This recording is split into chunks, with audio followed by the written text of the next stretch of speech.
Environmental studies unit number 2 energy resources आपण शिकत आहे. मागील लेक्चरला आपण व्हेरियस एनर्जी रिसोर्सेस काय आहेत हे आपण पाहिलेलं आहे. तर आजचा टॉपिक जो आहे तो टाईप्स ऑफ नॅचरल रिसोर्सेस, ऊर्जा संसाधनाचे प्रकार आपण आज पाहणार आहोत.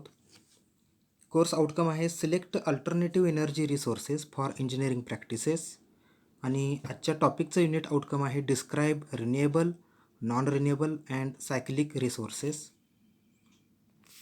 तर हे जे काही रिसोर्सेस जे आहेत हे आपण स्टेप वाईज पाहूया. Resources, renewable resources, second non renewable resources and third cyclic resources. Renewable resources म्हणजे अपारंपरिक ऊर्जा स्रोते आणि नॉन रिन्युएबल रिसोर्सेस म्हणजे पारंपरिक ऊर्जा स्रोते. सायक्लिक म्हणजेच जे ऊर्जा स्रोते आपण परत वापरतो त्यांना आपण सायक्लिक ऊर्जा स्रोते असं आपण म्हणणार आहोत.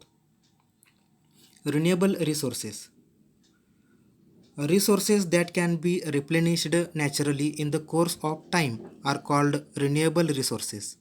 जी काही ऊर्जा संसाधने त्यांचं पुनर्भरण जे आहे ते निसर्गामार्फत केलं जातं विथ रिस्पेक्ट टू टाईम, त्या सोर्सेसना आपण रिन्युएबल रिसोर्सेस असं आपण म्हणणार आहोत. These energy sources are continuously replenished at a constant rate. आणि ही जी काही ऊर्जा संसाधने जे आहेत त्यांना आपण ऊर्जेचे अपारंपरिक स्रोत असं आपण म्हणतो, की ज्या पद्धतीनं सूर्य किंवा वारा, समुद्राच्या लाटा, लहरी किंवा भूगर्भातील उष्णता या गोष्टी कधीच न संपणाऱ्या आहेत आणि त्यामुळेच त्यांना अपुनरुज्जीवित ऊर्जा स्रोत किंवाच अपारंपरिक स्रोत असं आपण त्यांना म्हणणार आहोत. आणि त्याचे जे काही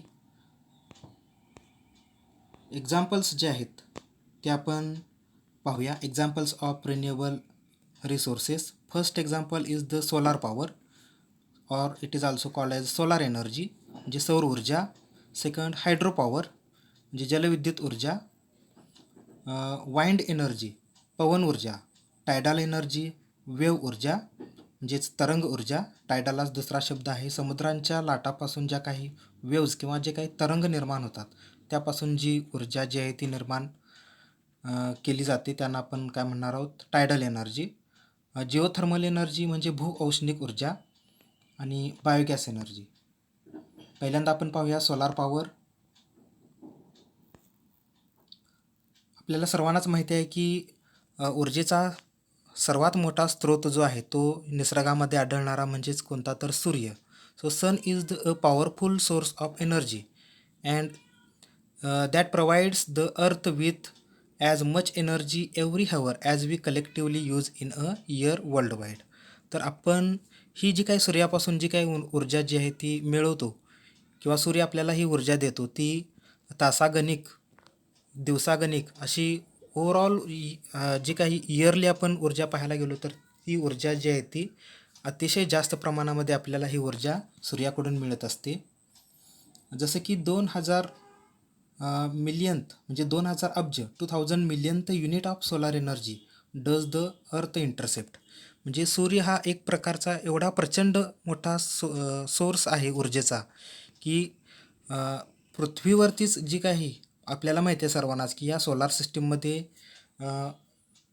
सूर्याभोवती जवळपास 8 ते 9 ग्रह जे आहेत ते फिरत आहेत आणि त्याच्यामध्ये पृथ्वीकडे जी काही ऊर्जा जी येते ती किती असणार आहे तर 2000 अब्जावधी एवढी युनिट एकक ही जी काही ऊर्जा जी आहे ती पृथ्वीवरती येते. Solar energy is obtained from the sun by capturing the solar radiation and converting it into another form of energy for performing various activities.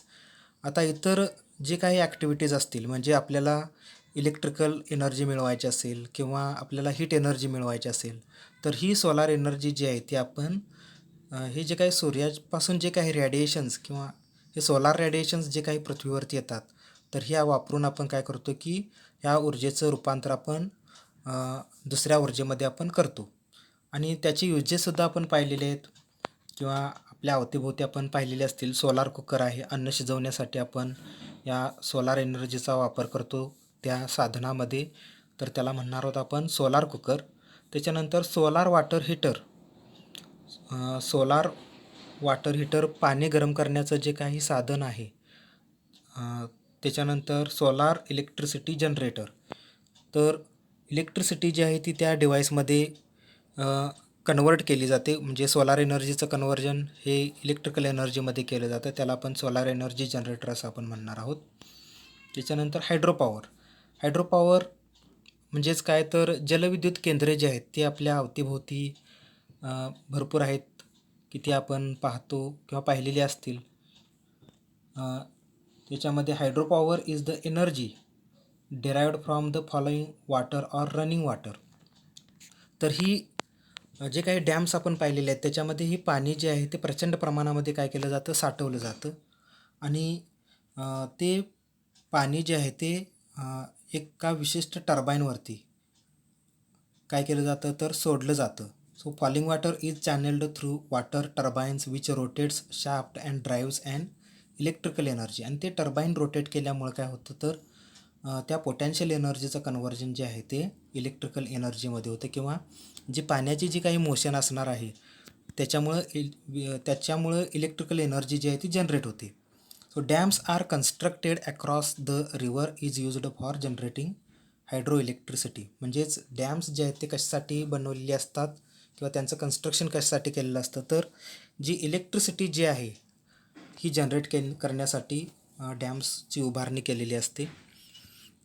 त्याची युजेस काय, hydropower plants can generate power to the grid immediately. They provides essential backup power during major electricity outages or डिसरप्शन्स.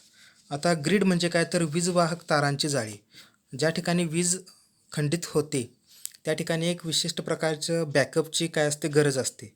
आणि या hydropower प्लांटमुळं काय केलं जातं, तर तो जो काही पाण्याचा फ्लो जो आहे तो टर्बाईनवरती फोकस केला किंवा एका चॅनेल थ्रू त्या टर्बाईनवरती सोडला, तर त्या ठिकाणी इलेक्ट्रिसिटी जी आहे ती जनरेट होते.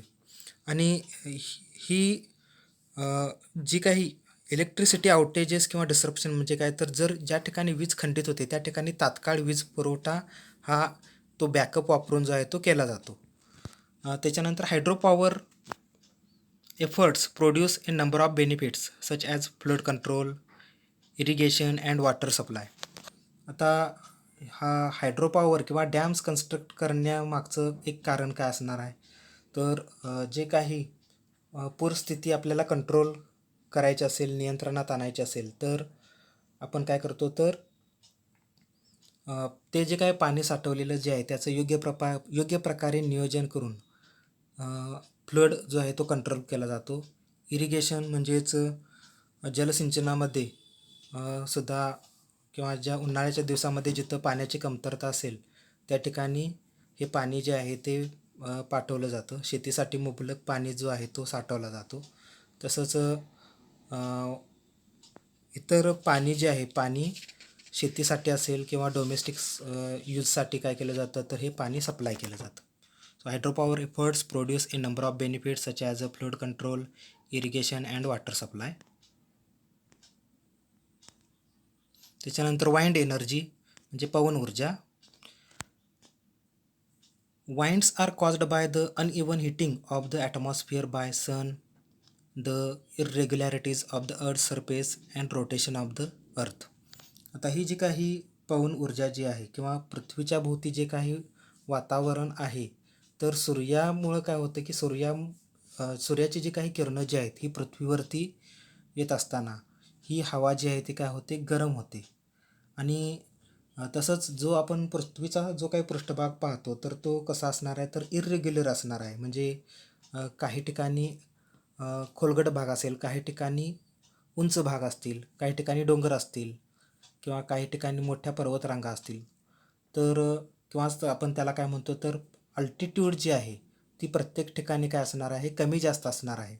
आणि त्यामुळं काय होतं, तर हा जो वाऱ्याचा जो काही फ्लो जो आहे तो कसा असणार आहे, तर काही ठिकाणी जास्त तर काही ठिकाणी कमी असणार आहे. त्यामुळं ही ऊर्जा जी आहे ही काय केली जाते, तर त्या वाइंड एनर्जीपासून इलेक्ट्रिकल एनर्जी जी आहे ती मिळवता येते.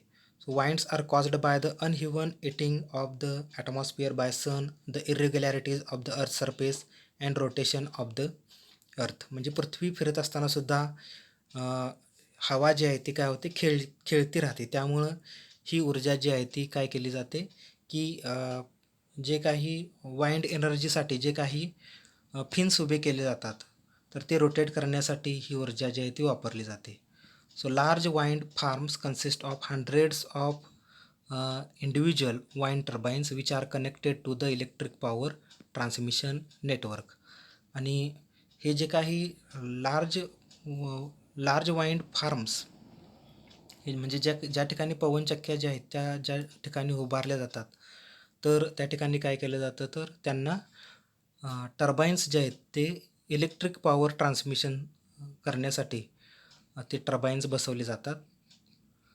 युजेस, आता त्याचे युजेस पाहूया. The wind energy can be converted into mechanical and electrical energies to generate electricity using wind mills. आता जे काही वाइंड मिल्स जे आहेत, तर त्या ठिकाणी काय होतं, तर जे काही वाइंड एनर्जी जी आहे किंवा जो काही वारा जो आहे तो त्या फिन्सवरती किंवा त्या पात्यांच्यावरती आदळतो आणि ते पाते जे आहेत ते काय होतात, रोटेट होतात आणि रोटेट झाल्यानंतर त्या पात्यांच्या सेंटरला जो काही शाफ्ट बसवलेला असणार आहे त्याला टर्बाईन अटॅच केलेला असतो आणि त्यामुळं मेकॅनिकल एनर्जीचं कन्व्हर्जन जे आहे ते इलेक्ट्रिकल एनर्जीमध्ये होतं.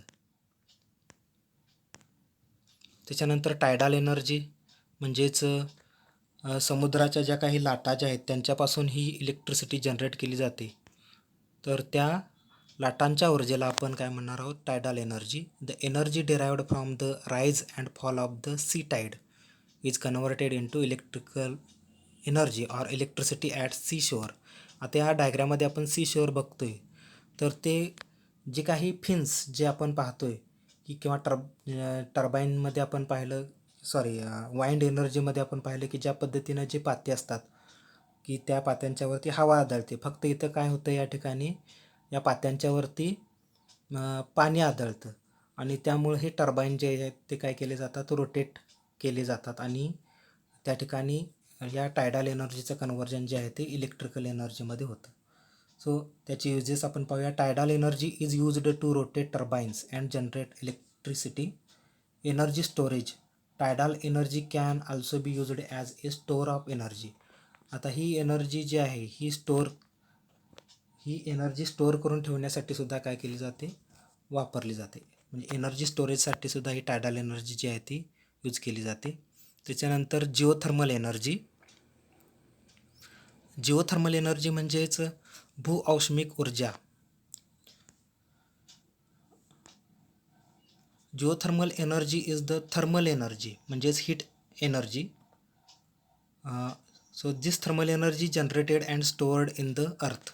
आता आपल्याला माहिती आहे सर्वांनाच की पृथ्वीच्या मध्ये काय असणार आहे, तर ज्वालारस असणार आहे आणि त्यामुळं काय होतं आहे की त्या ठिकाणचं तापमान जे आहे ते जास्त असतं आणि म्हणूनच त्याच्यापासून आपल्याला जी काही ऊर्जा मिळते त्याला आपण म्हणणार आहोत geothermal energy. So this is the heat of the interior of the earth present at volcanic reasons.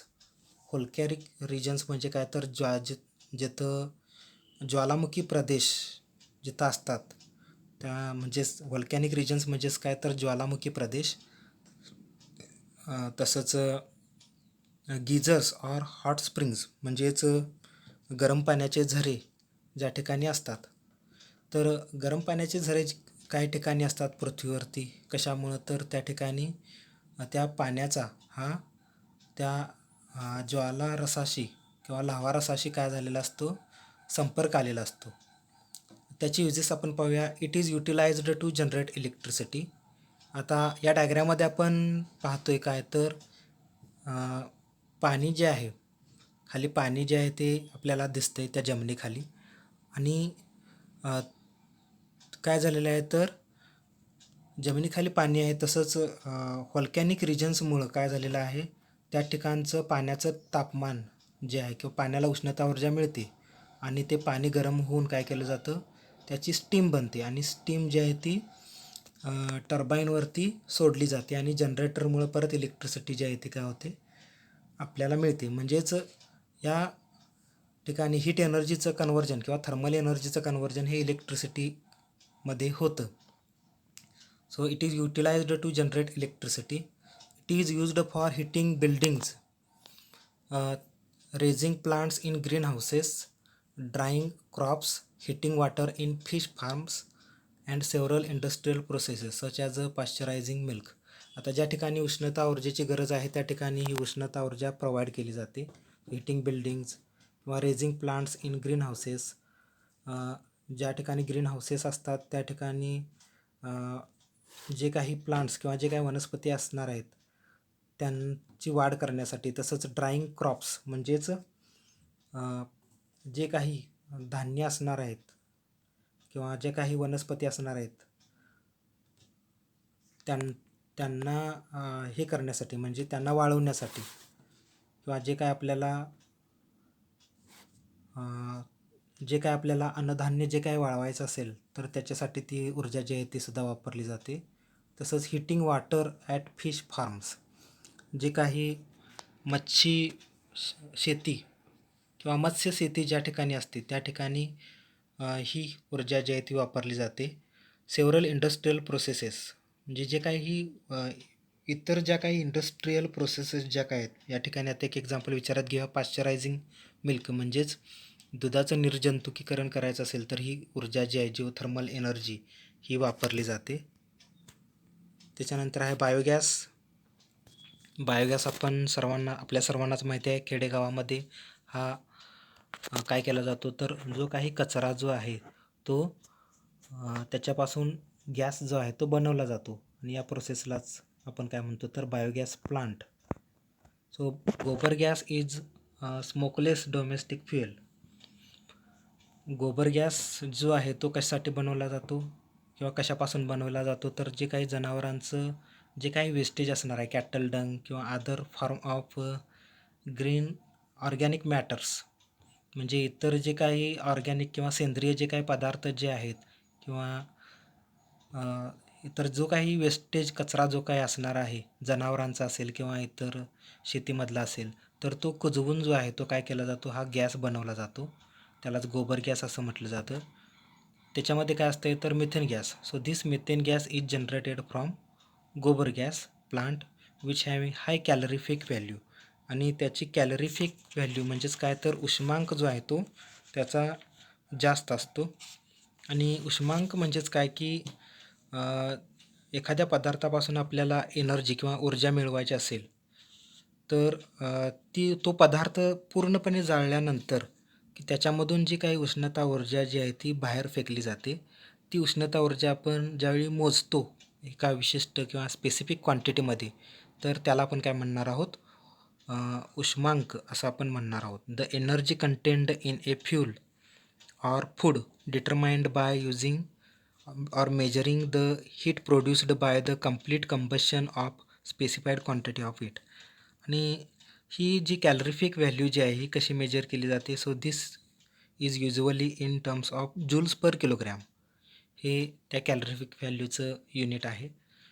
त्याची युजेस काय. So this biogas is used for cooking purpose as well as lighting the outdoor street lamp. म्हणजे हा अन्न शिजवण्यासाठी किंवा outdoor लायटिंगसाठी काय केला जातो, हा बायोगॅस जो आहे तो वापरला जातो. आता आपण या डायग्राममध्ये पाहूया तर काय की अशा पद्धतीचं कन्स्ट्रक्शन असतं बायोगॅसचं.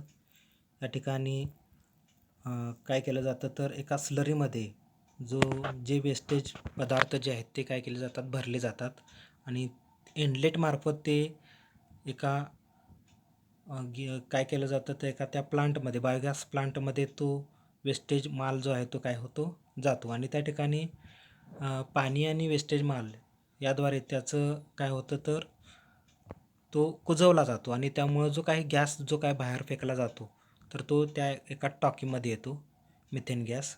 आणि परत तो गॅस यूज केल्यानंतर परत काय केलं जातं की ते वेस्टेज जे आहे ते आउटलेटद्वारे ते एका ओव्हरफ्लो टँकमध्ये जातं आउटलेटद्वारे. आणि अशा पद्धतीचं हे कन्स्ट्रक्शन आपल्या सर्वांनाच आपण खेडेगावामध्ये आपण पाहिलेलं आहे. तर हा गॅस जो आहे तो घरगुती जेवणासाठी आपण वापरतो. तर हा स्मोकलेस आहे. तसंच हा आपल्याला वेस्टेज पदार्थांच्या पासून आपल्याला किंवा आपण मिळवू शकतो. तर हे झाले आपण ऊर्जेचे जे काही आपण अपारंपरिक स्रोते जे आहेत ते आपण पाहिले.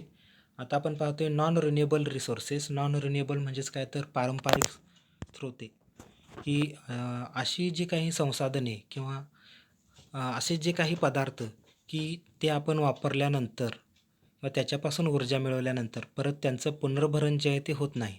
एकदा आपण ती ऊर्जा खर्च केली तर आपल्याला परत ती ऊर्जा मिळत नाही. अशी जी काही सोर्सेस जे आहेत त्यांना आपण म्हणतो non renewable resources. Resources that exist in limited supply and cannot be replaced if they are used up are called non renewable resources. असे जे काही संसाधने किंवा अशी जी काही नैसर्गिक साधनसंपत्ती काय आहे तर ती लिमिटेड आहे आणि ती जर खर्च केली किंवा ती वापरली तर ती परत त्याच्याऐवजी आपण ती रिप्लेस करू शकत नाही. ती एकदा वापरली तर वापरली, एकदा खर्च झाली तर खर्च झाली, तर परत ते आपण वापरू शकत नाही. म्हणून त्याला आपण काय म्हणणार आहोत, non renewable resources.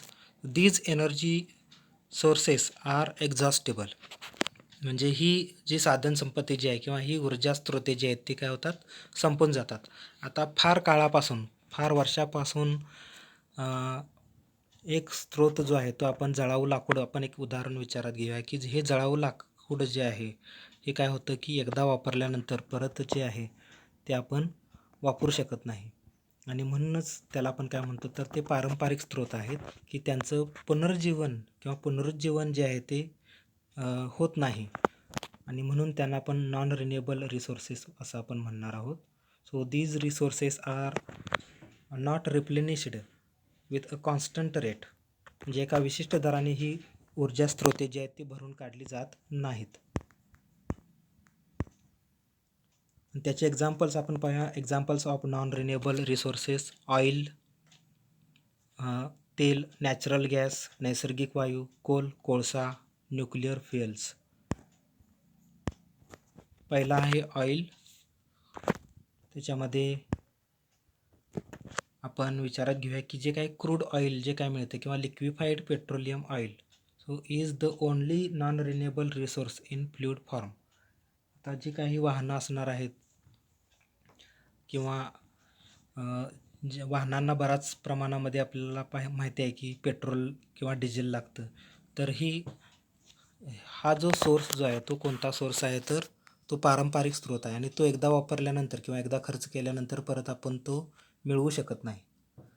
Industrial nations with the US far in the lead are the biggest consumers of crude oil. आता या ठिकाणी जगातील सर्वच देशांना हे ऊर्जा स्रोत लागते म्हटल्यावरती जवळपास सर्वच देशांना हे ऊर्जा स्रोत लागते. Industrial nations with the United state फार इन द लीड. म्हणजे सगळ्यात टॉपला तेलाच्या बाबतीत आपण विचार केला तर युनायटेड स्टेट्सला जास्त प्रमाणामध्ये हे क्रूड ऑइल लागतं. आणि याचे युजेस काय तर फॉर गेटिंग गॅसोलिन. गॅसोलिन म्हणजे काय तर petroleum gas, heating oil and diesel fuel. म्हणजे जे काही तेल असणार आहेत नैसर्गिक, for getting gasoline, heating oil and diesel fuel. तर हे इंधन जे आहे ते आपण वाहनांच्या मध्ये वापरतो. Manufacturers utilize oil as base for some products like plastics and industrial chemicals. तर काही कंपन्यांमध्ये प्लास्टिक किंवा काही केमिकल्स मिळवायचे असतील तरीसुद्धा ही ऑइल्स जे आहेत ते काय केले जातात, वापरले जातात कच्चा माल म्हणून. नॅचरल गॅस, नैसर्गिक वायू. Natural gas is a fossil fuel formed when layers of buried plants, gases and animals are exposed to intense heat and pressure over thousands of years. नैसर्गिक वायू जो आहे तो या जीवाश्म इंधनांपासून काय केला जातो, बनतो, तयार होतो.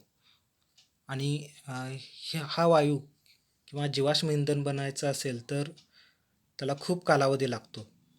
जसं की जे काही वनस्पती असतील किंवा जे काही मृत प्राणी असतील तर हे जमिनीखाली काय होतात तर गाडले जातात आणि हीट ट्रीटमेंटमुळं किंवा प्रेशर किंवा एक प्रकारचं प्रेशरमुळं त्या त्या ठिकाणी काय होतं तर ते जीवाश्म इंधन जे आहे ते बनतं आणि त्या जीवाश्म इंधनापासून हा नॅचरल गॅस जो आहे तो बनतो आणि त्याला जवळपास हजारो वर्षे लागतात.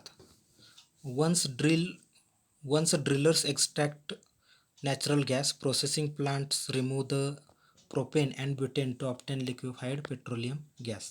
आता हा लिक्विफाईड पेट्रोलियम गॅस जो आहे तो मिळवायचा असेल तर काय केलं जातं, जमिनीला ड्रिल केलं जातं आणि त्याच्यामुळं काय होतं की हा नॅचरल गॅस जो आहे तो बाहेर येतो आणि त्याच्यावरती परत प्रोसेसिंग केल्यानंतर प्रोपेन आणि ब्युटेन हे जर आपण हे काढले तर त्याच्यापासून परत हा लिक्विफाईड पेट्रोलियम गॅस जो आहे तो मिळतो आणि त्याची युजेस काय, L P G is used as a household and industrial fuel.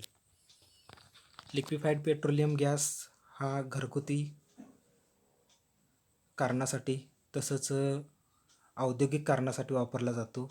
L P G is also used in a fuel in vehicles. तर काही वाहनांमध्ये सुद्धा इंधन म्हणून हा एल पी जी गॅस वापरला जातो. त्याच्यानंतरचा आहे पारंपरिक स्रोत, तो म्हणजे कोळसा. Coal coal is the product of millions of years of pressure on original plants organic matter buried underground. आता हा जो कोळसा जो आहे तो सुद्धा बनायचा असेल तर त्यालासुद्धा अब्जावधी वर्ष जे आहेत ते लागतात. म्हणजेच जे काही वनस्पती जे काही असणार आहेत ती जमिनीखाली गाडल्यानंतर त्या त्याच्यावरती एक प्रकारचं प्रेशर जे आहे ते प्रेशर किंवा प्रेशर म्हणजेच काय तर ती जमिनीखाली गाडल्यामुळे त्यांच्यावरती एक प्रकारचा दाब पडतो आणि जे ते काय ऑर्गॅनिक मॅटर जे आहेत ते त्यांचं रूपांतर हे परत कशामध्ये होतं, हजारो वर्षानंतर कोळशामध्ये होतं. It is combustible black or brownish black sedimentary rock. तर तिथं काय होतं की त्या हजारो वर्षानंतर काय होते त्या ठिकाणी की ते जे काय ऑर्गॅनिक मॅटर जो काय असणार आहे तर त्याचं रूपांतर हे सेडिमेंटरी रॉकमध्ये झालेलं असतं आणि त्याचा कलर जो आहे तो कसा होतो, ब्लॅक किंवा ब्राउनिश ब्लॅक अशा पद्धतीनं त्याचा कलर होतो आणि हे जाळू इंधन म्हणून वापरलं जातं. त्याची युजेस काय, ॲट द पॉवर प्लांट की पॉवर प्लांटमध्ये coal is commonly burn in a boiler to produce steam. Power प्लांटमध्ये कोळसा जो आहे तो जाळला जातो आणि त्याच्यापासून परत काय केले जाते, स्टीम मिळवली जाते. So this steam is run through a turbine to generate electricity. जी काही औष्णिक ऊर्जा केंद्रे असतात त्या ठिकाणी कोळशापासून काय केली जाते तर वीज जी आहे ती जनरेट केली जाते आणि it is also used for metallurgic industrial and domestic purpose.